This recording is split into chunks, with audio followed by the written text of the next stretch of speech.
بسم اللہ الرحمن الرحیم. پروفیسر عزیز لاغوری.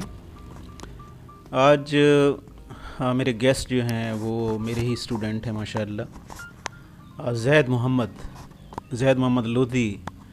انہوں نے کامرس کالج سے بی کام کیا، اور جب اسٹوڈنٹ ہوتے ہیں اس وقت اندازہ نہیں ہوتا کہ فیوچر میں ان میں اتنی ایبلٹی ہوگی کہ یہ جناب کمپٹیشن میں اپنی صلاحیتوں کو منوائیں گے. اور ماشاءاللہ ابھی یہ سعودی عرب جا رہے ہیں، ایک کمپنی میں ان کو جاب مل گئی ہے. تو تھوڑا سا زید اپنی کہانی اپنی زبانی بتائیں گے پلیز؟ جی السلام علیکم سر. سر انٹروڈکشن تو آپ نے میرا کرا دی ہے. جیسے میری سر اسٹارٹنگ جو تھی انٹر میرا ڈی کام، اس کے بعد یہ کامرس کالج ڈیرہ غازی خان سے، اس کے بعد بی کام میں B commerce college D G Khan میں، اور آپ کا سر اسٹوڈنٹ رہا ہوں میں 2 سال. اس کے بعد سر میرا آیا تھا جاب کا شوق، مجھے شروع سے تھا. بی کام کے بعد جب درمیان میں بریک آیا ایم بی اور بی کام کے درمیان، تو میں نے تقریباً کوئی 4 سے 5 مہینے جاب سٹارٹ کر دی تھی اسی وقت ہی نا، کوکا کولا کے اندر ایز اے آرڈر بکر کوٹ چھٹے میں نا. اس کے بعد ایم بی اے میں ایڈمیشن ہو گیا سر میرا غازی یونیورسٹی میں. 3.5 سال ایم بی اے کیا یہاں سے. اس کے بعد ایم بی اے کرتے ساتھ ہی میں چلا گیا تھا ملتان. میرا جو پراپر کیریئر کا آغاز ہوا تھا وہ ہوا تھا ملتان سے. ملتان میں نے P T C Pakistan tobacco company ہے وہ جوائن کی تھی ایز اے ڈسٹریبیوشن اینڈ پہ نا، کمپنی اینڈ پہ نہیں ڈسٹریبیوشن اینڈ پہ. تو میں ڈسٹریبیوشن کا امپلائی تھا. تو وہاں پہ میں نے جاب سٹارٹ کری، تقریباً 4-5 مہینے وہاں لگائے میں نے.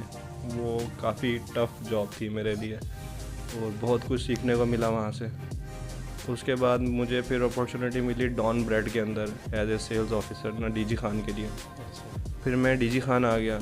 1 سال تقریباً میں نے یہاں پہ کام کیا as a sales officer Dawn bread میں. پھر زک میں نے اپلائی کیا ہوا تھا، زک موٹر آئل میں نا، وہاں پہ ویکینسی تھی مظفر گڑھ کے لیے نا. تو ادھر اپلائی کیا تو ادھر سے الحمدللہ میری جاب ہوئی 80 مئی 2021 میں. وہ میں نے as a territory sales officer join کیا زک موٹر آئل. وہاں پہ الحمدللہ میں نے تقریباً 3.5 سال کام کیا ایز اے سیلز آفیسر نا.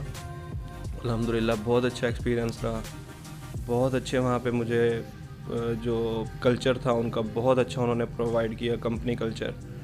اور ایک تو ہوتے ہیں آپ کے جو ہے نا جن سے آپ پڑھتے ہیں، ایک استاد ہوتے ہیں جو پریکٹیکل لائف کے میرے جو صحیح ٹیچر ملے وہ مجھے ملے میرے باس محسن صاحب جو زک موٹر آئل میں تھے آر ایس ایم. اس کے بعد میرے یہ کولیگ تھے کاشف بھائی، اب تو ماشاءاللہ پروموٹ ہو گئے، وہ مینیجر ہو گئے. ان سے بہت کچھ سیکھنے کو ملا مجھے سیلز کے اندر، فیلڈ کے اندر. انہوں نے بہت سکھایا مجھے. الحمدللہ وہاں پہ کام اچھا چل رہا تھا. لیکن میں کوئی پچھلے لاسٹ ایئر سے میں ٹرائی کر رہا تھا باہر جانے کے نا، گلف کنٹریز والی سائڈ پہ. میری پہلے تھی دبئی کی ٹرائی نا، کہ دبئی میں میری کہیں پہ کوئی جاب ہو جائے. تو دبئی میں اپلائی کیا، وہاں سے رسپانس نہیں آیا کوئی اچھا نا. وہاں پہ یہ تھا کہ جی آپ آزاد ویزا لے کے آ جائیں اور پھر یہاں پہ آ کے جاب سرچ کریں. آزاد ویزا لینے کے لیے بھی آپ کے پاس کم از کم بھی 1.5 ملین ہونا چاہیے، جس کے اندر آپ کو ویزا لینا پڑے گا. وہاں جا کے پھر لائسنس کے لیے فیس پے کرنی پڑے گی. یہ ساری چیزیں تھیں. اس میں نے سوچا یار اتنے پیسے ہوں تو بندہ یہاں پہ کوئی سرکل کر لیتا.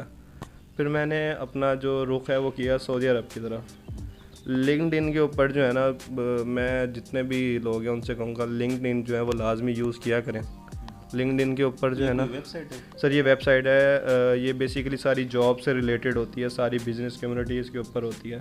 بہت سارے پروفیشنل لوگ جانتے ہیں اس کے بارے میں نا. وہاں پہ جابز آتی رہتی ہیں، اس میں پاکستان کی بھی ہوتی ہیں، اوورسیز بھی ہوتی ہیں، سب کچھ ہوتا ہے. تو وہاں پہ تھرڈ پارٹی کے تھرو جاب آفر آئی ہوئی تھی سعودی عربیہ کی نا، ان کے پاس جابز آتی رہتی ہیں. تو میں نے وہاں اپلائی کیا تو الحمدللہ ہو گیا.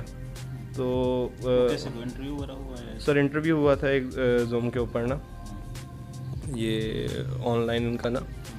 اس کے بعد پھر سعودی عربیہ میں میرا ایک دوست ہوتا ہے، اس کے تھرو بھی میں نے ایک سورس جو پتہ کروایا، چیزیں وغیرہ تھی وہ سارا کیس اس نے کہا کہ یار جینون ہے، کیونکہ آج کل اسکیم بہت ہو رہے ہیں سعودی عربیہ اور ادھر گلف کنٹریز میں نا. پیسے لے لیتے ہیں، چیزیں نہیں کرتے. لیکن الحمدللہ میرا ابھی تک کوئی پیسہ نہیں لگا. جو پیسہ میرا لگا ہے وہ صرف ڈگری اٹیسٹیشنس کے اوپر ہے اور میڈیکل وغیرہ ان چیزوں کے اوپر ہے. ویزے وغیرہ سارا کمپنی میں نے پرووائڈ کیا ہے. مین چیز واپس آ جاتے ہیں کہ کس طرح ہوا. اپلائی کیا, انٹرویوز ہوئے, سارا یہ تقریباً کوئی اس پروسیس میں پورا لگا کوئی 7 سے 8 مہینے, کیونکہ ڈگری اٹیسٹیشنس پاکستان کے اندر ایک بہت بڑا مسئلہ ہے ہمارے لیے نا. میری خالی ڈگری اٹیسٹیشن کے اوپر کوئی 6 سے 7 مہینے لگ گئے.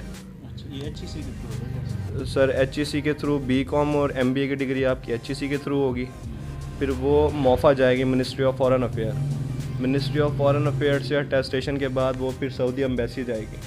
سعودی امبیسی کے اندر جو وہاں پہ عربی بیٹھے ہوئے ہیں وہ پھر میل کرتے ہیں یونیورسٹی میل کریں گے, وہاں سے وہ پھر یونیورسٹی سے ویریفائی کریں گے کہ جی یہ آیا کوئی اسکیم تو نہیں ہے, کوئی 2 نمبر ڈگری تو نہیں ہے.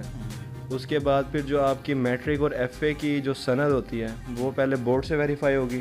بورڈ سے ویریفائی ہونے کے بعد وہ جائے گی آئی بی سی سی کے 3 آفس ہیں, لاہور, اسلام آباد اور بھاولپور. ان تینوں میں سے آپ نے فارم پہ ٹک کرنا ہوتا ہے کہ کہاں سے آپ نے کروانا ہے, تو بورڈ والے پھر وہیں کا پیپر بنا کے دیتے ہیں. میں نے کروایا تھا اسلام آباد سے. پھر آئی بی سی سے اٹیسٹیشن کے بعد پھر وہ دوبارہ موفا جائے گی. موفا سے جانے کے بعد پھر وہ امبیسی سے اٹیسٹ ہوگی. ڈگری اٹیسٹیشن جو ہے وہ بہت بڑا مسئلہ ہے ہمارے پاکستان کے اندر. میں تو سب یوتھ کو یہی کہوں گا, جیسے ہی آپ لوگوں کے ہاتھ میں آپ کی ڈگریاں ہیں آپ اسے فوراً سے پہلے اٹیسٹ کروا لیں, ایچ ای سی سے بھی, اپنی یونیورسٹی سے بھی. پہلے تو یونیورسٹی کے اندر آپ کو جب ڈگری ملتی تھی تو وہ یونیورسٹی والے فوٹو کاپیز آپ کو اٹیسٹ کر دیتے تھے, تو اس کے اوپر امبیسی میں کام ہو جاتا تھا. کیونکہ میں نے ڈگری اپنی نکلوائی تھی پچھلے لاسٹ ایئر تو ایسا کوئی پلان تھا نہیں, لیکن میں نے ویریفائی کروا لی تھی یونیورسٹی سے ہی نا. لیکن وہ چینج ہو گیا ان کا نا, اب وہ فزیکلی جو ویریفائڈ ہوتی ہیں اس کو نہیں مانتے, وہ اس کو میل کرتے ہیں یونیورسٹی, پھر جا کے وہ ویریفائی جب ہوتی ہیں تو پھر اس کے اوپر جو ہے وہ اسٹامپ کرتے ہیں آپ کا ویزا. سعودیہ کے اندر جو ہے نا وہ آج کل سین یہ بھی چل پڑا ہے کہ بڑی سیٹس جو ہیں وہ کیونکہ ماشاء اللہ عربی جو ہے وہ بھی پڑھنے لگ گئے ہیں, وہ بھی ایم بی ایس کرنے لگ گئے ہیں. ہاں جی, تو جو ہے نا تو کمپٹیشن کافی ٹف ہو گیا وہاں پہ. پہلے نہیں ہوتا تھا ڈگری وغیرہ کا نا, تو اس لیے اب ڈگری اٹیسٹیشن لازمی ہے, اس کے بغیر آپ کا ویزا اسٹیمپ ہی نہیں ہوتا. اگر بغیر ڈگری کے جائیں گے تو پھر لیبرر ویزے کے اندر آ جاتا ہے. یہ چیزیں ہیں. میں سب اپنے بھائیوں سے, میرے جتنے بھی یوتھ ہیں, میرے کولیگز ہیں, میرے کالج فیلو, یونیورسٹی فیلو, ان سے میں یہی کہوں گا کہ اپنی ڈگریز لازمی اٹیسٹ کروائیں. الحمدللہ اب میرا سارا پروسیس بہت سموتھلی ہوا. درمیان میں آئی تھی چیزیں, کافی ہرڈلز آئے تھے کیونکہ میری پہلا ایکسپیرینس تھا میرا, چیزیں تھیں, لیکن الحمدللہ سب ہو گیا. میڈیکل وغیرہ تھا, ساری چیزیں اللہ کا شکر ہے سب کلیئر ہو گیا. تو پھر ذک سے ریزائن کیا میں نے 1 منتھ نوٹس کے اوپر. 30 سپتمبر میں لاسٹ ڈے تھا ذک کے اندر. الحمدللہ اب 10 اکتوبر کی میری ہے وہ فلائٹ ہے اور میں جا رہا ہوں. ہاں جی. تو سروائیول کافی مشکل ہو گیا سر پاکستان میں. مہنگائی کے جو حالات چل رہے ہیں, یا تو آپ کو پاکستان میں رہتے ہوئے آپ کا سورس آف انکم جو ہے وہ بڑھائیں. ایک سورس آف انکم کے اوپر گزارا نہیں ہے, اسپیشلی جابز والوں کے لیے, کیونکہ جابز والا ہمیشہ میڈیوکر طبقہ ہوتا ہے, اور جاب ہمیشہ جاب ہوتی ہے, چاہے وہ 5 لاکھ کی جاب ہے, چاہے وہ 50,000 کی جاب ہے. آپ کمپنی کو کام کر کے دے رہے ہیں, ویل اینڈ گڈ ہے. جہاں آپ کا کام نظر نہیں آیا, کمپنی بھی آپ کو اچھے طریقے سے اللہ حافظ کر دیتی ہے, کیونکہ سر کوئی بیئر نہیں کرتا. اور پریشر کافی زیادہ ہے آج کل پاکستان میں. اکنامیکل جو سچویشنز ہیں وہ ڈسٹرب ہیں کافی, تو مشکل ہو رہا ہے کافی. تو اس وجہ سے سر یہ ڈیسیجن لیا تھا. نہیں تو لاسٹ ایئر الحمدللہ بہت اچھے چیزیں اسموتھلی چل رہی تھی, کوئی ٹینشن نہیں تھی, کوئی فکر نہیں تھی, سب اچھا چل رہا تھا. لیکن اچانک سے جو حالات چینج ہوئے ہیں نا, ایک قسم معاشی حالات, جو اکنامیکل کنڈیشن ہے وہ بہت ڈسٹرب ہوئی ہے. جو 360 ڈگری کا جو چینج آیا ہے نا, اس نے کام کافی خراب کیا ہے. ماشاء اللہ زید نے بڑی مطلب پوری اپنی سٹوری سنائی, اور یہ نیو جنریشن کو یہ میسج دے رہے ہیں کہ آج کل کمپیوٹر کا دور ہے, انٹرنیٹ کا دور ہے, تو لنکڈ ان ویب سائٹ جو ہے اس پہ آپ جاب سرچ کریں تو وہاں پہ تھرڈ پارٹیز جو ہیں وہ آپ کو آفر کریں گی جابس. اور سب سے اچھی بات جو انہوں نے کی کہ اگر آپ لوگوں کا پروگرام باہر جانے کا ہے تو سب سے پہلے اپنے ڈگریز اور سرٹیفکیٹ جو ہیں ان کی ویریفیکیشن آپ کروا لیں. اچھا یہ ڈگریز اور سرٹیفکیٹ کی ویریفیکیشن جو ہے یہ اگر ایک دفعہ کروا لیں تو یہ فار ایور ہوتی ہے؟ جی سر یہ فار ایور ہوتی ہے. جو آپ کی ایچ ای سی کی ہے وہ تو فار ایور اسٹیمپ ہے. وہ پھر آپ کا بعد میں ڈپینڈ کرتا ہے کہ آپ نے گرلس سائڈ پہ موو کرنا ہے یا کس سائڈ پہ جانا ہے. ایچ ای سی اور موفا جو ministry of foreign affair Pakistan ہے یہ تو پرماننٹ ہوتی ہے. وہ بعد میں پھر ڈپینڈ کرتا ہے کہ آپ نے فار ایگزامپل دبئی جانا ہے تو وہ پھر دبئی ایمبیسی اسٹیمپ کرتا ہے, اس کو ویریفائی کرتا ہے. اگر آپ نے سعودی عرب جانا ہے تو وہ آپ کو سعودی عرب ایمبیسی جو ہے وہ اسٹامپ کرتا ہے, آپ کی ڈگری جو ہے نا ویریفائی کرتا ہے. جو لاسٹ میں ویریفائی ہوتی ہے وہ ایمبیسی سے ہی ہوتی ہے. Ministry of foreign affair, H E C, I B C C اور اپنا بورڈ یہ تو کمپلسری ہے نا, یہ تو فار ایور ہے.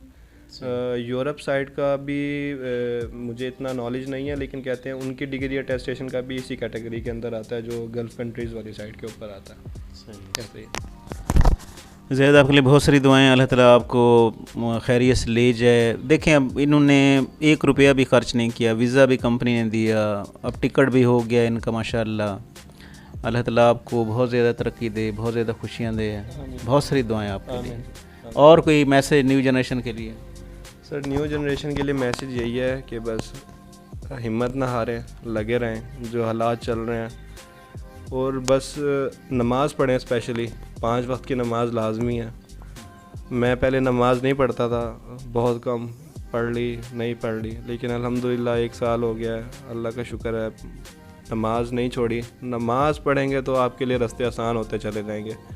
نماز لازمی پڑھیں اور بزرگوں کی دعائیں لیں, بزرگوں کی خدمت کریں. بزرگوں کی دعائیں اور نماز کا ساتھ ہوگا تو انشاءاللہ اللہ تعالیٰ آپ کے لیے راستے کھولتا چلا جائے گا. اور ہمت نہ ہاریں, جو حالات چل رہے ہیں اس میں سروائیول کریں, انشاءاللہ بہتری ہوگی. زید بہت بہت شکریہ آپ کا, thanks lot, one love, thanks. Please subscribe my YouTube channel. Thanks a lot.